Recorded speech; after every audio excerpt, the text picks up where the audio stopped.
មាត់ស្ទឹងសំឡឹងផ្ទៃទឹកក្នុងចិត្តរែងព្រួយរលឹកនឹកដល់តែស្រស់មាសមេព្រោះគ្រួសារក្រអូនទៅធ្វើការស្រុកគេរកកម្រៃដើម្បីពុកម៉ែមានស្នេហ៍ត្រូវឃ្លាតឆ្ងាយបង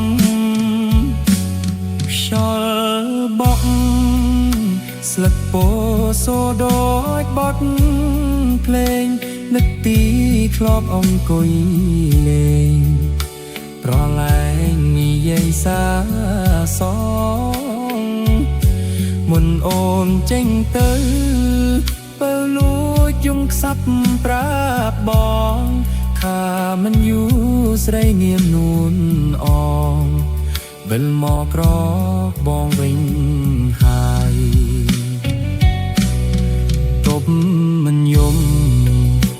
តែទឹកភ្នែកនៅតែហូរបែរដងបងញញធ្ងរធ្ងរអាសូរដល់ស្រស់ត្រានត្រើយចិត្តចង់ខត់អូនតែមិនដឹងធ្វើម៉េចឡើយច្រើនសំណួរតែគ្មានចំឡើយដឹងហើយថាត្រូវប្រត់ថ្លៃឈប់យំអូនត្រូវខិតខំធ្វើការកុំព្រួយពុកម៉ែជីវ៉ាបងថែរក្សាជួស្រីអូនប្រឹងថែខ្លួនកុំអោយបាត់បង់រំលៃឆាប់វិលវិញបងចាំណាថ្លៃចូលស្ដីស្រីនារីកា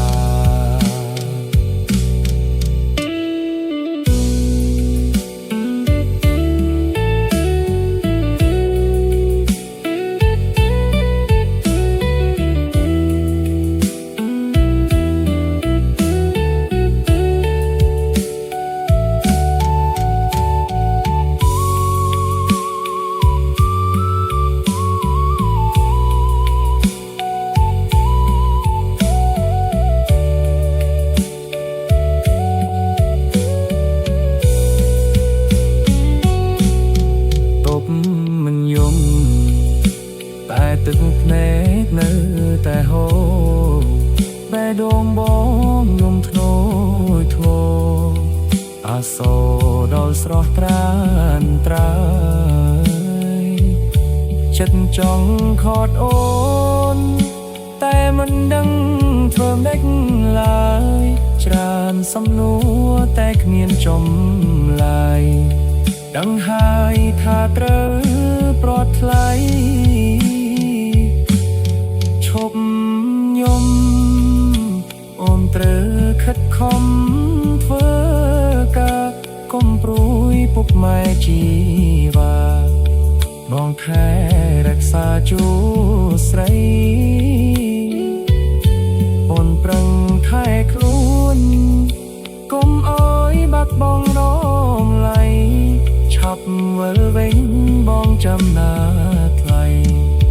ជួស្ដីស្រីនាងរៀបការ